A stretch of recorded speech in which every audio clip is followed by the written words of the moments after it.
मुख्यमंत्री देवेंद्र फडणवीस साहेबांच्या नेतृत्वाखाली महायुती सरकारने एक महत्त्वपूर्ण निर्णय आज महाराष्ट्रामध्ये घेतलेला आहे।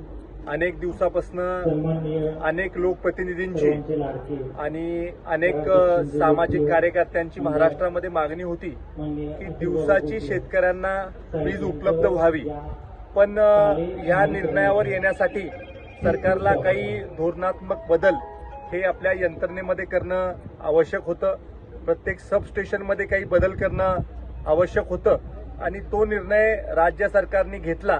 कारण राज्य सरकारच्या आपल्या लक्षात आलं की रात्रीची वीज शेतकऱ्याला मिळत असल्यामुळे रात्रीचे जे अपघात घडतात, विशेषतः काही ठिकाणी बिबट्याचे हल्ले असतील, काही ठिकाणी अपघाताच्या घटना असतील, याच्यामुळे आमच्या शेतकरी बांधवाचं नुकसान होतं आणि त्यामुळे हा विषय राज्य सरकारने मार्गी लावला आणि आज दिवसा 8:30 वाजतापासून ते 4:30 वाजेपर्यंत महाराष्ट्रातल्या तमाम शेतकऱ्यांना वीज पुरवठा करण्याच्या बाबतीमधला निर्णय हा मागच्या कालावधीमध्ये झाला।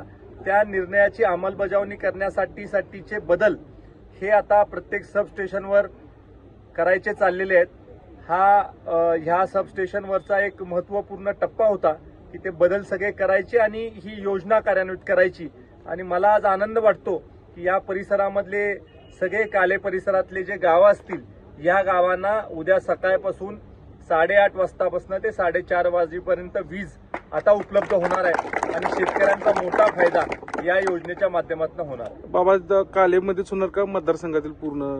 काल्याच्या अंडर जी सगळी गावं आहेत त्याच्यामध्ये काले, वाठार, अटके, मालखेड, रेठरे बुद्रुक सगळेच गावं, म्हणजे ह्याच्या खाली मला वाटतं 18 गावं आहेत। या सगळ्या 18 गावांना हा फायदा होणार।